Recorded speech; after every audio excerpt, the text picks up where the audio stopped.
You are listening to Mining Stock Education, where you'll learn from the top leaders in the natural resource sector and uncover quality mining investment opportunities.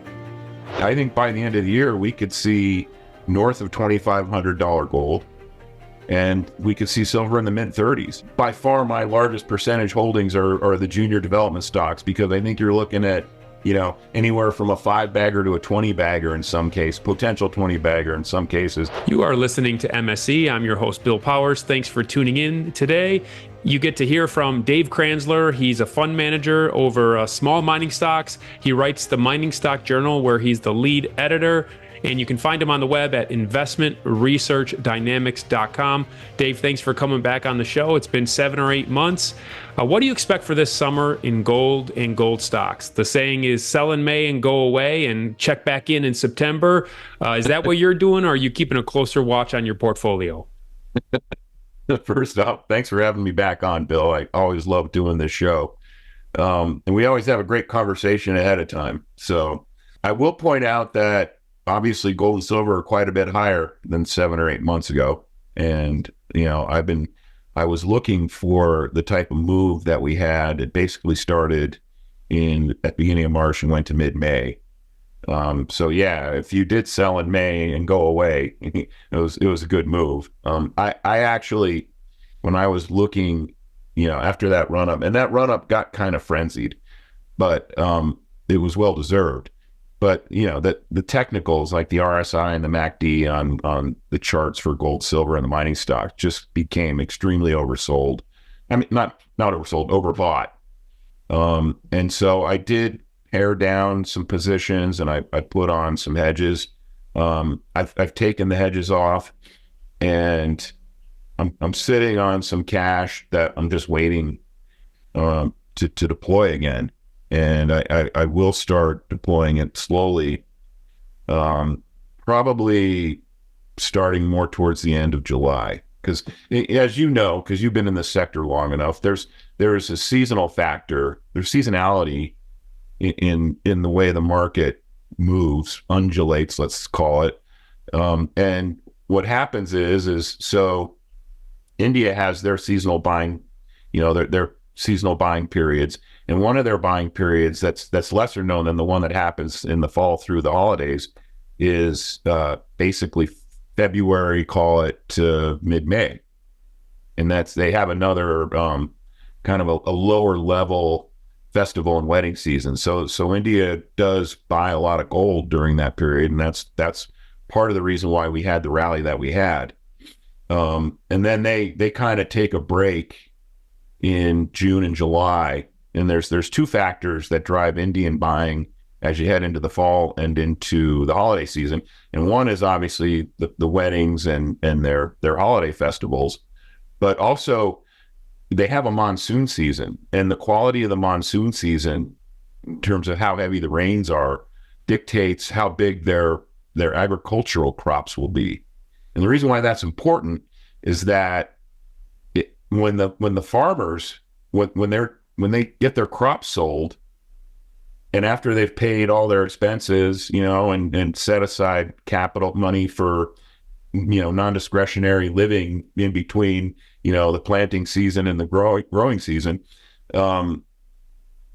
they take all of their cash and they buy gold. That's just what they do. And they've done it for hundreds of years. It's in their DNA. It's just like, the entire culture is like that. But I mean, the farmers, as soon as they got free cash, it goes into gold. So that helps fuel the amount of gold that gets imported into India during their, basically the last half of the third quarter of the year and the fourth quarter. So, but at any rate, what happens is there's a lull in Indian importing, and they're after China, they're the world's largest importer of gold. So, and there's, the thing about it is, so I started in the sector in 2001, and, back then we knew China was buying gold. We had no idea how much. And they were basically the primary, China and Russia were the primary Eastern Hemisphere. And believe it or not, Vietnam also. At one time, Vietnam was the 5th largest importer of gold. And they may be heading back in that direction. What happened there was the Vietnamese populace would, when, like Indians, when they had cash, free cash to use, they would sell the Vietnamese dong and buy gold, and it was putting downward pressure on the dong versus the dollar, which is pegged to the dollar. And so the Vietnamese government put in restrictions on gold importations. Well, they've removed those now, and now they're actually encouraging the populace to buy gold. And we're seeing that in a lot of countries in the Eastern Hemisphere. And what we're also seeing is, and probably in response to what the U.S. did to Russian assets being held by Western central banks, there's a lot of countries that are now repatriating their gold out of Federal Reserve and vaults in London back to their own countries. In fact, India just announced maybe, I don't know, about 8 weeks ago that they were repatriating 100 tons of gold from London, and they said they're probably going to repatriate more. So we've seen that. I mean, even, believe it or not, NATO member and U.S. ally Poland repatriated gold. So so what you're seeing is the Eastern Hemisphere, it's not just Russia, India, and China buying a lot of gold. You've got many countries over there buying gold. Vietnam is revived. Singapore is becoming a major gold trading hub and gold storage hub. And so I think that what's happening is that the ability of the Western central banks and banks to exert price management on the price of gold using derivatives, LBMA forwards and COMEX contracts, is being diminished, and the market is being, the prices for gold and silver are, there's much heavier influence from the actual physical market in the Eastern Hemisphere and the Middle East, and the actual physical buying of the gold, but not just buying the gold, the taking possession of the gold and getting it out of Western custodial vaults. And so, and there's a guy on Twitter he's Chinese, and every day he posts the U.S. dollar price of gold and silver from the Shanghai Gold Exchange and the Shanghai Futures Exchange. And there's always a decent sized spread where the settlement price over in China is above the LBMA, AM, and EM fix, and the price that people observe when they look at either the COMEX front month or the price that Kitco posts. It's higher over there, and for silver it's significantly higher, like $3 or $4.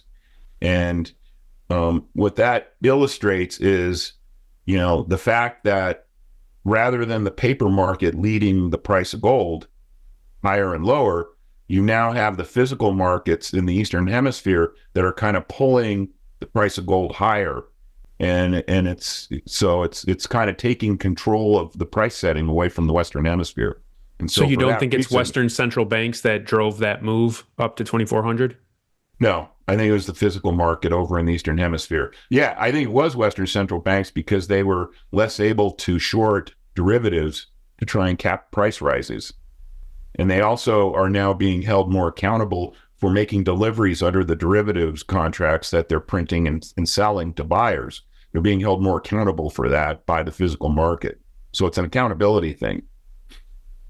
And for that reason, that's why I think we needed a pullback from the run-up that we had from March to mid-May. Just technically, and just to kind of cleanse out some of the speculative activity that was going on. Yeah, for sure there was influence from the paper market that pushed the price higher, and that's the hedge fund algos, chasing the momentum. So and now they're kind of unwinding their long positions, and that's kind of why we're gold's kind of jumping around, as is silver. But I do think that will be, and I'm not going to put a price target on it.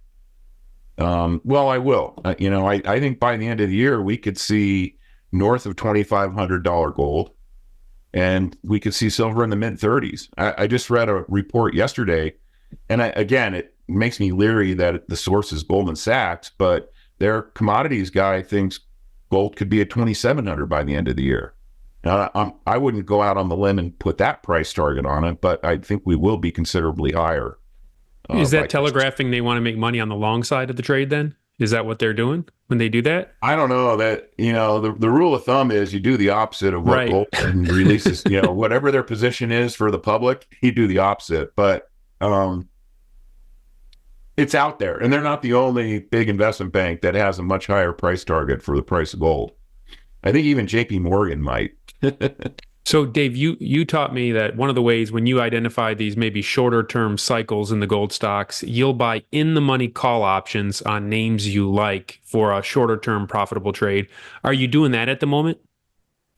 Well, I've got large in the money, like September time period call options on names like Fortuna Silver. And that's in lieu of putting up the full amount of capital to pay, $5 a share, whereas Fortuna $4.91 a share. You can buy the 2.5 strike call options for almost parity with the stock, maybe 10 cents above parity. So, and I have it also for Skeena Resources. I don't know if you're familiar with that story, but they just secured construction financing for their mine in Canada, and that's going to be a great project. That stock's undervalued. And then also Silvercorp, which produces, this year they're going to produce 7 million ounces of silver in China. Their mines are in China. They're in the process of acquiring a mine in, I forget which Central American country, I think Ecuador. And that's not even remotely priced into their stock. And that acquisition is going to be, it's a smaller acquisition. It's copper. It's going to be a copper gold. It's going to be that'll be a home run in terms of the amount of capital they're putting up to buy the company and build the mine. And then they've got I think it's a 20 or 25% stake in New Pacific, which I don't know if you're familiar with that one. That's in Bolivia. And hopefully I'll have the time to do it and do it well. I'm probably going to review New Pacific in my next issue of the Mining Stock Journal.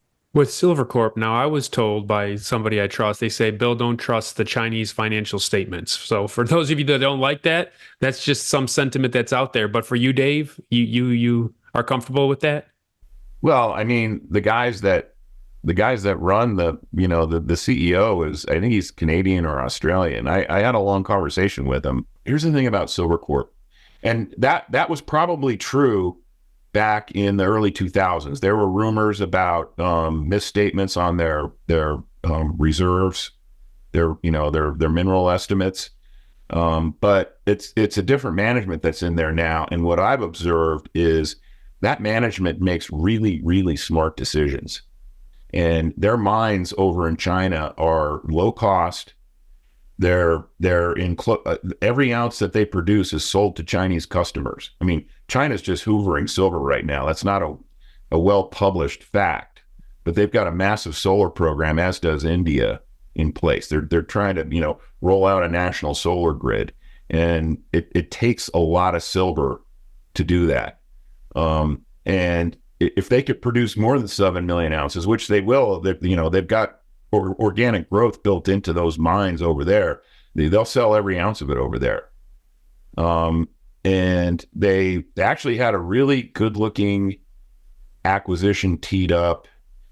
I can't remember which African country. It was an East African country. And there was an Australian company that they were in a bidding war with. And they finally just said, okay, you guys take it. We're not going that high. So it's not like this management makes really, really, really smart decisions. And if you look at the acquisition that they're making in, again, I think it's Ecuador, that the thing's going to be a home run. So, and that's actually, as for a producing mining stock, that's one of my more favorite producers, because I think it's very undervalued relative to where it's trading now. Do you think when money wants to flow into the silver producers, there's not a lot of them? Do you expect that stock not to trade as a discount to peer because of the China factor?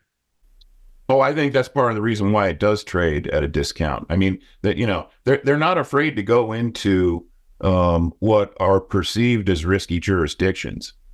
And that's like another stock I mentioned to you before we started recording, is Calibre mining. I mean, their primary mine right now is in Nicaragua, and the reason I started looking at it when the stock just got demolished when it was announced, I don't know, maybe 18 months ago or something, that the Biden administration was imposing sanctions on Nicaragua, economic sanctions. Well, it had to do with sanctions on any type of business that the president of Nicaragua was making money on. And Calibre's gold mining is not one of them. Actually, a very friendly jurisdiction, like the reputation. So, and they've got two mills down there. One's almost at capacity. The other one still has 50% of capacity that's unused, and they've got massive resource upside. So they've got organic growth there. They just took over Marathon Gold in Newfoundland for the Valentine mine.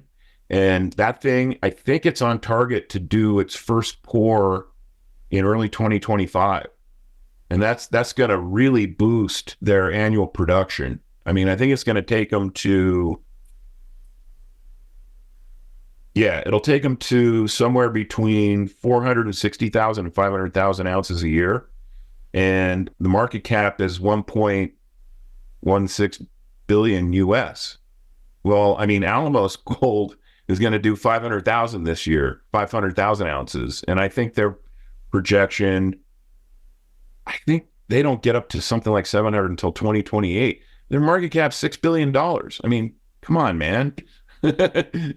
Talk about, I mean, I'm not knocking Alamos Gold. I just think it's very highly valued for what it produces relative to companies like Calibre, relative to companies like Silvercorp on a gold equivalent basis, if you want to convert the ounces to gold. What exchange is Calibre on in the U.S.? Calibre it trades on the TSX and it trades on the OTC bulletin board. I don't know why. There's your discount right there, right? Because like you can get like a 3x valuation. Like look at Dakota Gold versus a comparable. Just the exchange you trade on can give you a 2-3x sometimes in the U.S. It could be, and you know what? That's actually, I should ask the company why they don't list on the New York Stock Exchange. I mean, it's got a big enough market cap. But I mean, these guys, they hemorrhage cash flow. No, I don't mean that like, red ink. I mean, it's basically a money printing machine, especially with the price of gold where it is, because their all-in sustaining cost is relatively low. They've got a small mine in Nevada. To me, that's not the driver of why this company, I think, is a potential double for a producing mining stock. I think it's, people recognizing what they've got in Nicaragua, and then when the Valentine mine in Newfoundland is operating and fully ramped up, again, that in and of itself is gonna be a money printing machine, assuming the price of gold stays at least where it is. Mm-hmm. Dave, listeners like when you run through some of your portfolio picks. Any more you want to share? I mean, Calibre is one of my largest holdings. I just wanted to mention B2 Gold really quickly. Again, you've only mentioned producer so far. Well, I mean, right now, that's what the market wants, and that's where the performance is in the sector. And that's not to say, I mean, by far my largest percentage holdings are the junior development stocks, because I think you're looking at, anywhere from a 5-bagger to a 20-bagger in some case, potential 20-bagger in some cases, versus these. I mean, the couple that I'm mentioning that are producers, I mean, they probably are doubles from where they are now, which that's a great rate of return for a producing mining stock. I don't think in the context of, and I'm talking about just in the context of where gold and silver are now. I mean, Newmont's not going to be a double, unless gold doubles from where it is, right? Barrick's not going to be a double, but these are, and I mean, yeah, there's perception of excessive jurisdictional risk, but the reality is that's part of the reason why these stocks are undervalued and why you can make money on them, because at some point the market's going to say, wait, Nicaragua looks like a great jurisdiction. And that brings me to another point. I mean, Calibre told me all of the gold they produce is sold outside of Nicaragua, which is part of the reason why they're not part of the sanctions that were slapped on the country, the economic sanctions. B2 Gold, another, I mean, it's got jurisdictional, call it hair on it. But it's, you know, while you're waiting for their Goose project, which they acquired via acquiring Sabina Gold and Silver in Canada, that thing's going to start producing in early 2025.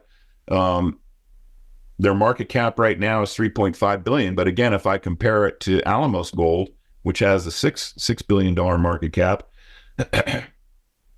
when they're fully ramped up, they're going to be producing 1.3 million ounces of gold. And I think that's what their projection is for 2026, because the Goose project will be fully ramped up by then. And again, like I said, Alamos produces 500,000 ounces of gold. I think that's what their forecast is, their guidance is for 2024. And meanwhile, while you wait, it pays a 6% dividend. So I have a large position in B2 Gold. And you know, at some point, I think the market's going to see, oh, well, they're in West Africa. And West Africa is one of the best jurisdictions in the world to operate. And I learned that from when Fortuna took over Rox Gold. I actually went over and did a site visit to their Séguéla mine as they were ramping it up. And that thing is an absolute home run. The Séguéla mine project property is probably worth alone on a standalone basis what Fortuna's whole market cap is. But so let's, in terms of the juniors, and I know I mentioned Cabral Gold on the last podcast we did 7 months ago, and the stock's doubled since then, but it's still at 20 cents US. This thing, so they operate in Brazil. Again, I think there's a perception out there that Brazil is a risky jurisdiction. It's not. It's incredibly mining friendly. All the majors, or most of the majors, have mine operations there. But Cabral has the current market cap is 53 million, and they're in the process of implementing. They've got a trial mine permit. Brazil issues what they call a trial mine, and it allows a project development company to start up, just call it a starter mining operation. And it's a good way for more than just economic studies, Dave. Yeah, I mean, this thing will produce cash flow that they can use to develop the rest of the project. But so what they're going to be processing is the project's called QQ, CUIU. That's probably like a native, a native people's name or something. But they've got two existing deposits that are near surface, open pit, oxide deposits. But sitting on top of that are at surface and near surface, what they call oxide gold blankets, and it's soft rock. It's soft rock and mud, basically saprolite for those who are more familiar with geology terminology. But so what they're doing is they're in the process of finishing up a pre-feasibility study that will allow them to get the financing to put in this small mine operation that probably be starting to produce gold, and it's just going to be small scale, like call it 15,000 ounces, but it'll produce enough cash flow so that they won't have to issue stock to develop the greater resource that exists on the project property. So there's a company called G Mining Ventures that's literally adjacent to Cabral's project, and they're in the process. I can't remember what the timing is on the startup of their mine. I think it's under construction now, but G Mining has a market cap of 867 million. Now they're merging with Revival Gold, so there's some aspect of that in their market cap. But the CEO of Cabral was the co-founder of the deposit that G Mining is converting into a mine, and he told me that he thinks that the Cabral project has a much larger resource, and they've already demonstrated that the mineralization is higher grade than G Mining's mine. So, and that's not to say that I think Cabral is eventually going to have an $800 million market cap. It may not. I have no idea. What I think will happen is once they get their trial mining project going and generating cash flow, I think the market's going to start to recognize what they have there. And it's going to, drive the stock price a lot higher. Like, I think based on what they've already demonstrated and the degree to which they've de-risked the project already. And yeah, you're right. You pointed it out. The trial mining project will also demonstrate the metallurgy of the mineralization. But I mean, legally, I can't drag a number out of the CEO in terms of how big the resource there could be. But it just, they've already got 2 official deposits. They've got another resource zone where that's going to be converted to a deposit. And there's probably, several other deposits on the property. Like I said, it's near surface, open pit style. There's probably also underground mineralization there. I mean, I think you could be looking at a project that eventually could be a 200 to 300 ounce per year operation, by the late 2020s, if we're not in World War III by then. And so you're looking at, if you're, a mine of that size in the context of what will probably be a much higher price of gold and silver, it's probably worth $1 billion. Now you got a net present value of that back. But again, I think based on a $53 million current market cap, I think you're looking at a 10 bagger here if you buy the stock now and have some patience. And then you have some other U.S. stocks you like too in the portfolio, or any U.S. stocks, or with projects focused primarily in the U.S.? Oh, yeah. Well, I think I mentioned Paramount Gold last time, and that stock, I think at the time was probably trading around 30 cents.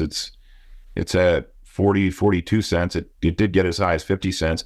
They are in the waiting period now, just waiting to hear on a federal permit to do their Grassy Mountain mine in it's basically southern Oregon. I can't remember if it's tilted on the east side or the west side, but they've got a state permit, they've got county permit, they've got community support. They're in the period now with the feds where it's let's just say they're probably drafting the permits, and it takes time. It's federal bureaucracy, right? It takes about 12 to 18 months, which would mean I think they're expecting to hear a positive decision on the permit like first or second quarter of 2025. And so the market cap of Paramount right now, trying to think how many shares they've got outstanding. Let's call it 60 million, 40 cents. So, I mean, you're looking at a ridiculously low market cap for a company that'll probably be producing 50 to 60,000 ounces of gold by, I don't know, late 2026, something like that. So I think Paramount is, and I'm not saying that it's not risk-free, because you still have to actually get the permit issued. And people look at Oregon and say, oh, no, that's tree huggers. Well, that's actually not true. Once you get west of Eugene and Portland, Oregon is actually a pretty conservative state. So, and they need the jobs in this area.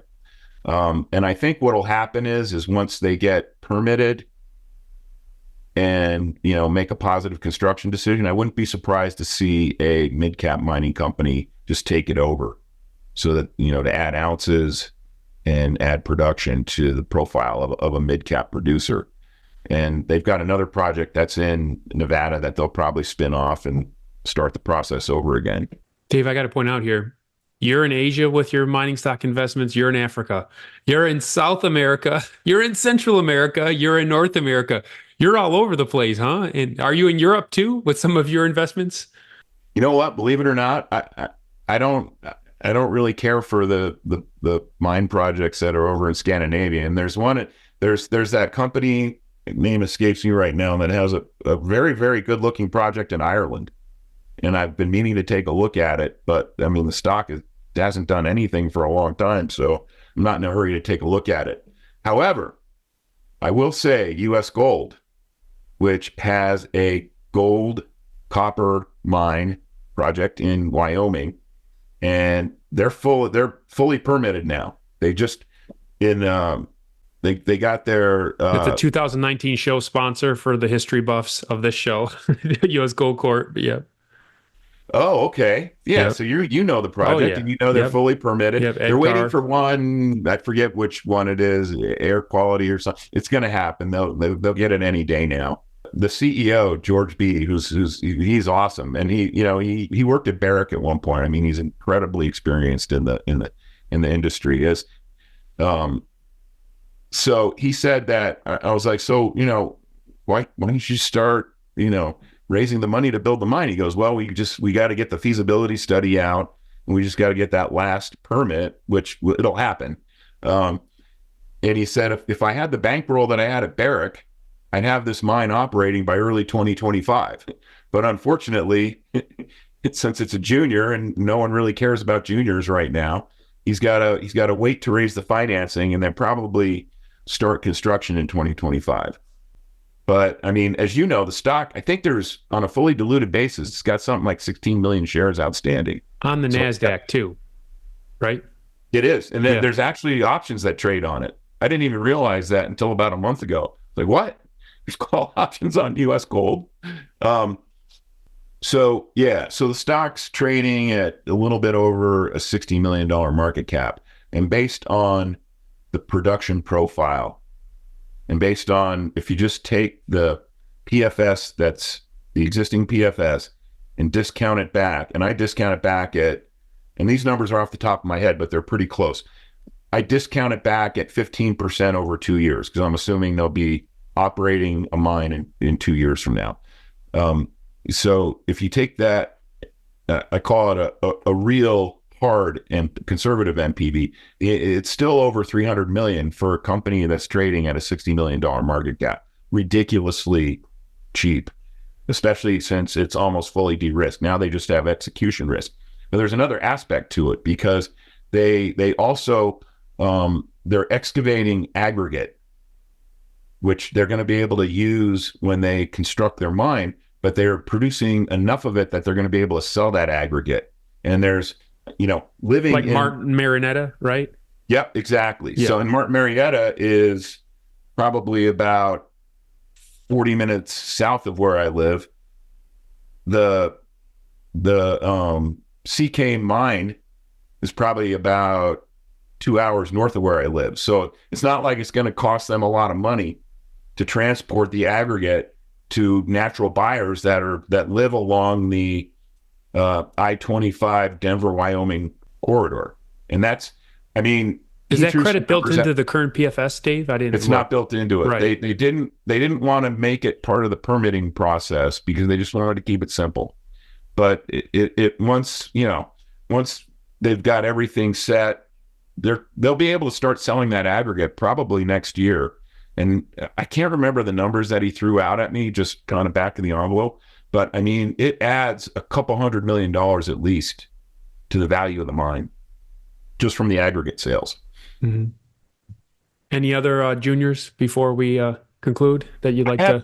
Just one more quick one, and I don't know if I've mentioned this on your podcast in the past. It's called Angus Gold. Yep. We talked about it a couple of years ago. Yep. Yeah. Okay. So, and this is one that's going to require. This is Canada now, right? We're going up to Canada.